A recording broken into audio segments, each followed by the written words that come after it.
you wanted the best, you've got the best podcast. The hottest podcast in the world.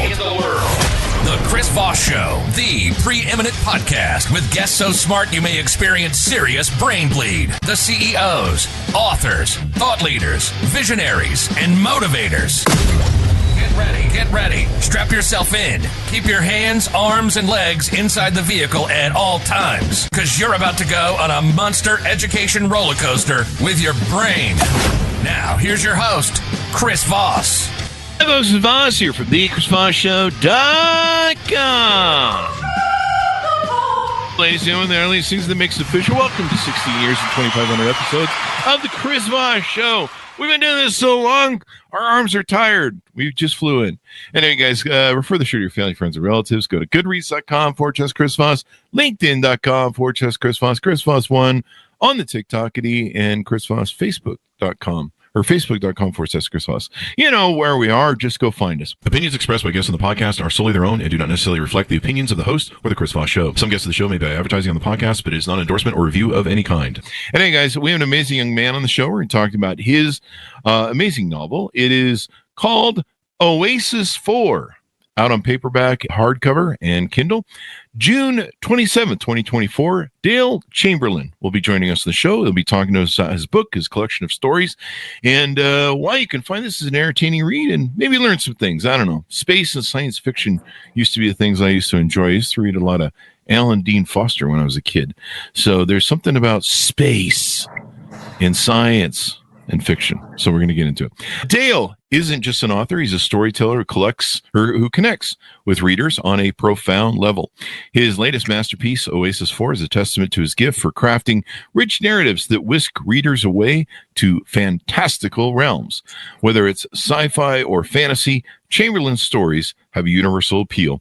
Like many writers, Chamberlain's journey began with a love of storytelling. Through years of dedication and exploration, he's refined his craft, creating stories that touch the hearts of readers everywhere. But Chamberlain's impact goes beyond the page. He actively engages with the audience, fostering genuine connections and enhancing the reading experience for everyone involved. Welcome to the show, Dale. How are you? I'm fine. I didn't know I did all that, but I'll take it. Well, according to your website, sir. So, and storytelling, what a great thing to do. That's basically what the Chris Voss Show is. We're storytellers and we share stories. So give us .coms. Where do you want people to find you on the interwebs?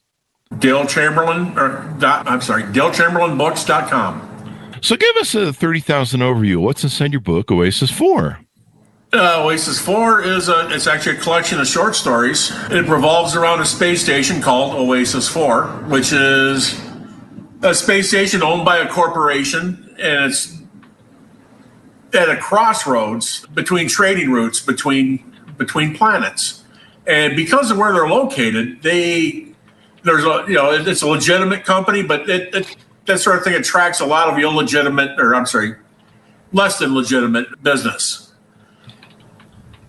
And they slowly uncover a criminal syndicate and a slave trade. And this, of course, the criminal syndicate thrives off the slave trade, and they have to work hard to, not let it affect them, but they find themselves right in the middle of trying to do as much damage to both the slave trade and the criminal syndicate as they can. They're quite successful, but the story basically, the book revolves around the space station manager, a guy named Phil Ross, and he deals with situations by just doing the decent thing. That's, pretty much what anybody can do. A lot of people would shrug their shoulders and say, well, I can't do anything about that. But, he can't, there's some things he just can't let go. Mm-hmm. Go. And so is he the main character in most of the stories? In most of the stories, yes. Mm-hmm. Yeah. I think we talked about it was a collection of short stories, as it were? Or just stories? Yeah, I wanted to write a book about, with just a collection of different non-related stories, but I wrote Oasis 4. And I said, you know what? I enjoyed that so much. I think I'll write another short story about that. And I've said it before, I really snowballed from there. The story started getting longer and longer. And then I kind of wrote myself into a corner And I said, well, there's a lot of things in here I need to resolve because the readers are not going to be happy about, they're not going to, about not knowing what happens next. So there are a lot of things I had to tie off, and it turned into its own thing. It was a lot of fun. Yeah. So now, why did you decide to make it? Well, let's start from the top. What prompted you want to write this book? This is your first book, is that correct? Yes, it is. It's something I wanted to do. I always felt I had I could write a narrative or, entertain people with a story. And I wanted to try it. And, and I hate to say it, but, with J.K. Rowling and all of her success with the Harry Potter series, I read all those books. I said, this doesn't look so tough. Maybe getting it popular is kind of hard, but, there's other writers too that I really enjoyed reading. Like Tom Clancy is one. I tried to pattern some of my style after his, but he could take 10 pages to describe a number 2 Skillcraft pencil. I tried not to get that involved with it, but there were other writers too, short story writers like. Pat McManus, he used to write The Last Laugh Outdoor Life.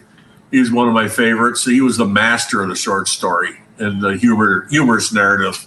And it was something I thought, well, maybe there's something in it. I'd like to try to entertain people doing that. And so, when did you start with this book? When did you start writing it?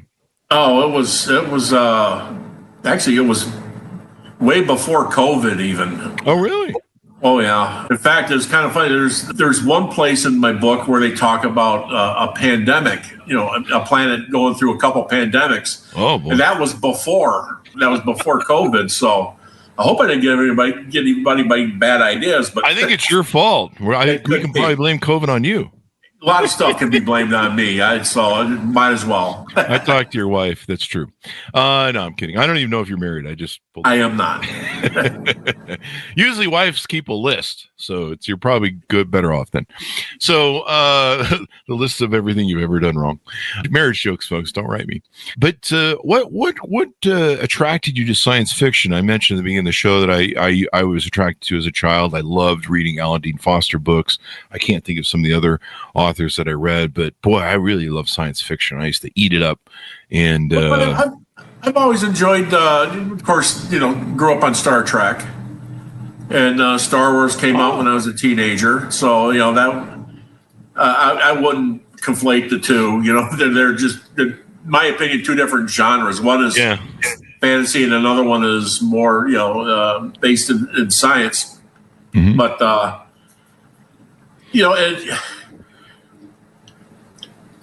I don't know. I've always enjoyed that sort of thing. Space, even movies like Alien. Oh yeah. And I've kind of struggled with what are these ships going to be like? What's the space station going to be like? Is it going to be a grungy affair like an Alien, or is it or sleek and polished like Star Trek? I hope I hit a more realistic.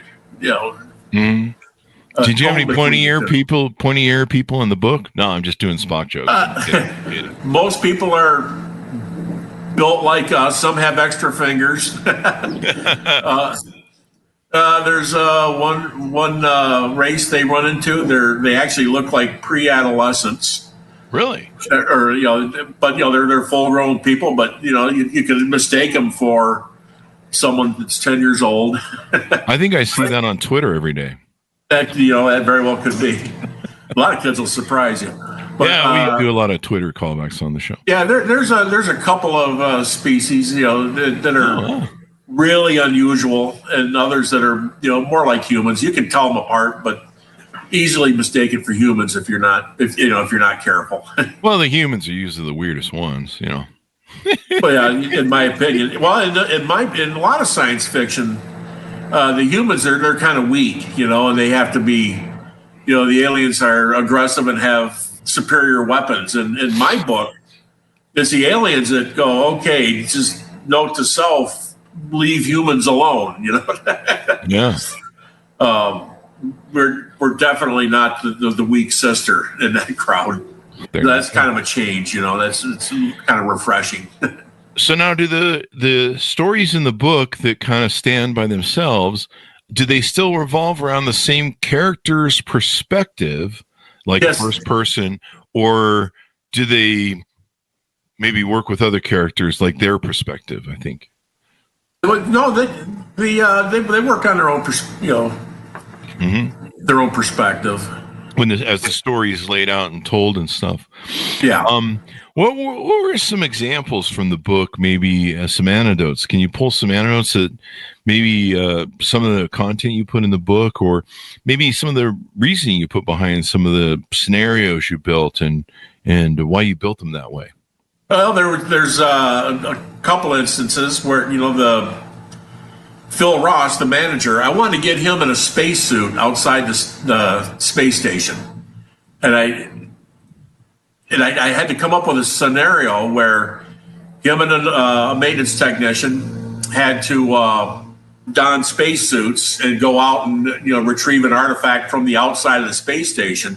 That's for some reason I wanted to write that in somehow. Yeah, that's fun. I've always dreamed of doing that since I was young. Experiencing zero gravity and all the everything that's involved with doing that. I didn't talk about the claustrophobia that has to be involved with getting into a spacesuit, but maybe they're over that. I don't know. There's a lot of things that I could have got into that I just didn't think I had time to write it, or sure it would have detracted from the story maybe. Well, it's definitely a claustrophobic sort of experience. I mean, yeah, you say that for book 2. That's what we always say as authors. Yeah, save that for book 2. You get done with all that material after book 1, and a lot of it hits the cutting room floor post-editing, and you just go, yeah, I got some material for the next book, or all that sort of good stuff. After writing, your first book in science fiction, do you see yourself wanting to return to that genre and continue onward? Well, the next one, I'm actually working on it now. It's I tied off Oasis 4, so I thought.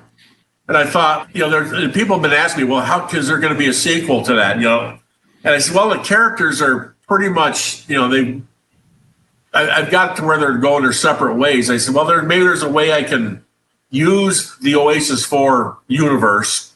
And so I've introduced brand new characters. And they go to Oasis 4 and they interact with some of the characters from the original book. But, completely different scenario. And I've got 2 or 3 stories I could write in that way, where it's not specifically Oasis 4, but it's in that world, so to speak. Well, it should be exciting to read. What's the feedback you've gotten from readers so far? Very positive. There's some people I gave a book to, and they go, I haven't had time to read it yet. See if you get another book from me, Buckwheat. But anyway. My mom read it, and my mom is not a science fiction person. My aunt read it, and they both loved it. They thought it was a super book. Mostly because it's not hardcore science fiction; it's more space adventure. Adventure. Yeah, science fiction. You get into some pretty strange concepts, and something I wanted more the adventure part of it, not the sciencey part of it. Yeah, but that's kind of the fun. Is that kind of the fun? Go ahead. I was sorry. The Hollywood Book Review had a very, very nice write-up on the book, and you get the idea. A lot of these reviewers, they just open a book in the middle and read some of it, and they write a review based on that. But it sounded like this writer really went through all the book, and she had a very kind write-up on it, and it was Hollywood Book Review was the name of the website. And I thought it was very nice. But a lot of people I've talked to that read it, they like it. They comment on it, about some of the funny names I gave the aliens, and and you could get yourself into a lot of trouble doing that too. It's I come up with a situation where there's one group of aliens, they don't have surnames. They use the the first initial, or let's say the first syllable of their father's name and the first syllable of their mother's name. That's the firstborn does it. And I come up with this whole sequence of how they come up with names. Wow. You kind of write yourself into a corner doing that, you know? Did you really? Yeah, and some of these people had some really odd names. Well, you gave them to them. It is what it is, you know. You gave it to them, but I guess if they are aliens, they have weird names, right? You know, they're gonna have. Yeah, who are we to say? Who are we to judge? They probably look at our names and go, "You got some weird stuff going on over there, you weirdos." Yeah, that's why aliens in real life don't contact us, because they come here and they just go, "What the?" Yeah, fuck they fly past Earth and they lock their doors. You know, lock the doors, roll up the windows as they drive by. Yeah, we've seen those people. Yeah, just keep moving. Go to Saturn. Yeah, people are nice in Saturn. So anyway, they might be underground though. I don't know. Anyway, what sort of process do you use when you write? Do you usually, what did you find that was successful to you? There's a lot of aspiring writers or writers that listen to the show. What did you find work for you in keeping writing on a consistent basis and getting the words down on the paper? I honestly can't answer that. You know, it's just things would come to me, or I would, as I said before, I'd say, well, I want to get this guy outside the space station. Mm-hmm. And I would, once a week I drive. I have about a 2-hour drive, once a week. And during that drive, I'm not on, I do pay attention on the road, but my mind is, literally 10 million miles away in Oasis 4 going, okay, well, how do I get that character from where they're at to where I want to get them? What needs to transpire doing that? And I've never sat down and wrote an outline for a story or anything. It's all been just letting things stew a little bit, and then, okay, I want to write that down before I forget it. So basically, making sure you keep notes. The great thing about long drives like that, or having time to ponder stuff, is I think the subconscious mind, the conscious mind work together to cook up really cool ideas. And hey, what if you did this? Hey, what if you did that? That sort of thing. Is that what you found? Did that come through? Oh, I was distracted there. I'm sorry. Was there a question there? Sorry. I think maybe the audio dropped. When the great thing about those long drives is you can take in, the subconscious mind, the conscious mind can work on different things and come up with things. And of course, writing down those good ideas. I've had so many ideas that I'll have in the middle of the night or in the morning or usually before bed. I'll be laying there in bed trying to sleep, and my brain's like, just coming up with ideas. And you're like, this really is the sleepy time. Didn't you not get the memo? And I found that writing them down really helps get them off my mind, but also helps record them, because sometimes you're like, oh, I'll remember it in the morning. You wake up in the morning, you go, that's a great idea. What was that great idea? It's gone. So that can really help. Yeah, well, usually when I get back to the house, after giving it a good think over a couple hours, I'll know where to go, with my narrative. So, and even if it happens a lot, especially on this one I'm working on now. I'll write it out, and then I'll say, okay, well, that's it. That's a story that's written down. And when I say write, I do all. People think I'm weird. I do all my work on an Android pad. I don't type it on a computer, so I can just sit back and relax and do it. But anyway, I'll have it all on the pad. And maybe a day or two later, I'll look at it and say, I really need to fluff that up somehow, or move that. I don't know how many times I've changed chapter 1. No, I think that should be chapter 1. And I'll move things around just based on who I think the main character should be and when to introduce different characters. And like I said, it's the nice thing about computer technology is you can rearrange things. And if you don't like it, put it back or put it someplace different, Yeah. I'm learning more and more. I am not. Yes, I work on airplanes, but when it comes to computers, I am not the most tech savvy person on the planet.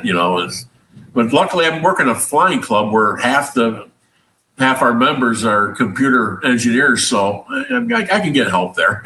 The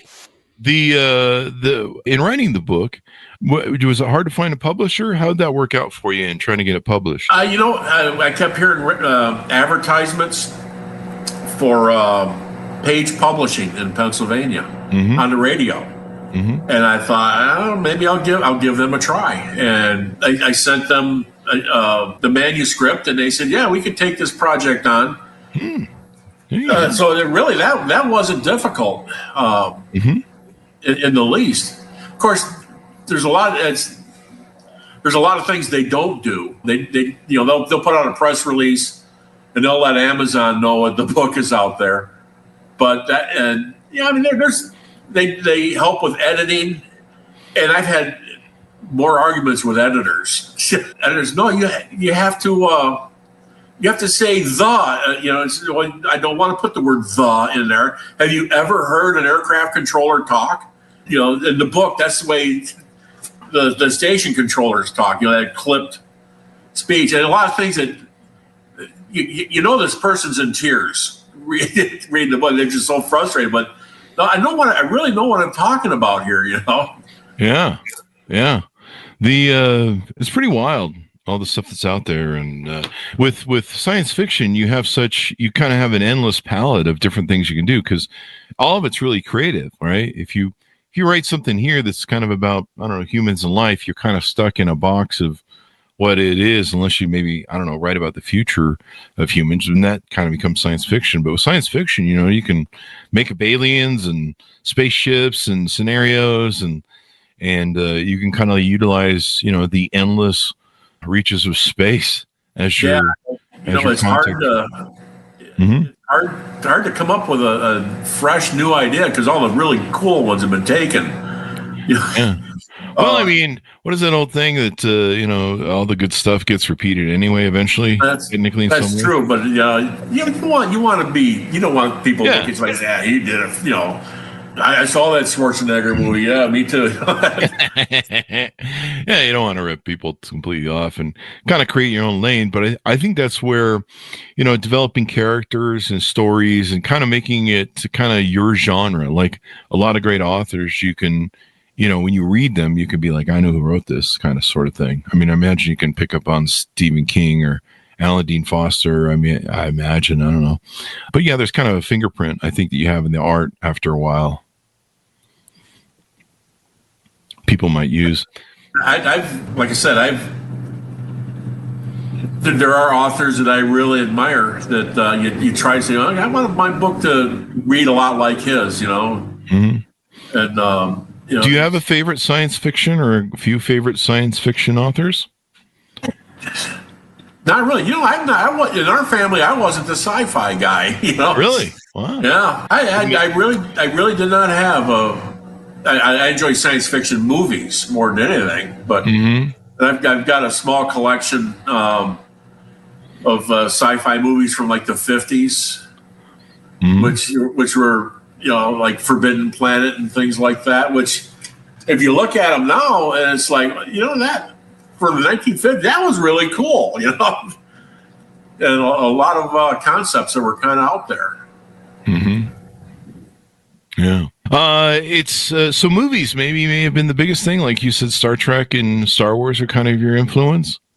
Yeah, a little bit. Yeah, and I didn't want to copy them exactly. Well, they do that. Star Wars does that pretty much on its own. Like, yeah, they do. And you look at Star Wars, and it's they act like all the inhabited planets are like next to each other. You could get a good pair of binoculars and see the next one, and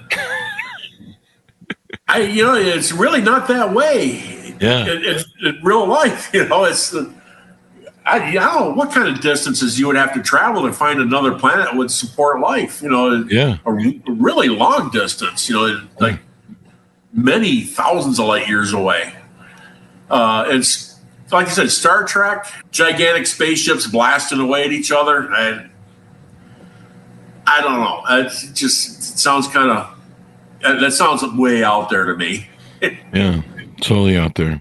The one thing that kind of made me take the shine off of Star Wars was so many of the movies were just, I'm like, another Death Star?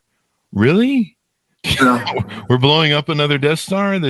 How many times are we going to regurgitate this story of the Death? Can we come up with something other than a Death Star? It kind of got a little old for me. I was like, can we do something different? And then if you've seen, Star Wars is based off the movie, I believe, The Fortress by the famed director of film Akira Kurosawa, I believe it was. And the Star Wars plot, the movie, the characters, everything, it's just set in a different time, is literally lifted. And even what's his face, the gentleman who did Star Wars, the famed director for that, he literally admits that he lifted it from George Lucas. Yeah. That's what Hollywood does. He borrowed a lot of stuff. He would take a picture of was like the Millennium Falcon cockpit he based that on a B-29 cockpit. Yeah. So that's how they develop stuff. I mean, it's kind of how Hollywood works. I mean, everything's kind of regurgitated. They borrow from each other and they lean on each other. Creative swiping, we call it in business. So as we go out, give people a final pitch out to order up your book wherever fine books are sold. Yeah, you can get that from DaleChamberlainBooks.com. Do they get any bonuses if they order it from you off your website? I get the bonus. I don't have to share it with Amazon. So, folks, go to his website and order it up there. And you can find the book wherever fine books are sold. Oasis 4 out on paperback June 27th, 2024 by Dale Chamberlain. Dale, thank you very much for coming to the show. We really appreciate it. You're very welcome. Thank you. And thanks, Ron, for tuning in. Go to goodreads.com/Chris Voss, LinkedIn.com/Chris Voss, Chris Voss 1 on the TikTok and Facebook.com/Chris Voss. Be good to each other. Stay safe. We'll see you guys next time. And that should have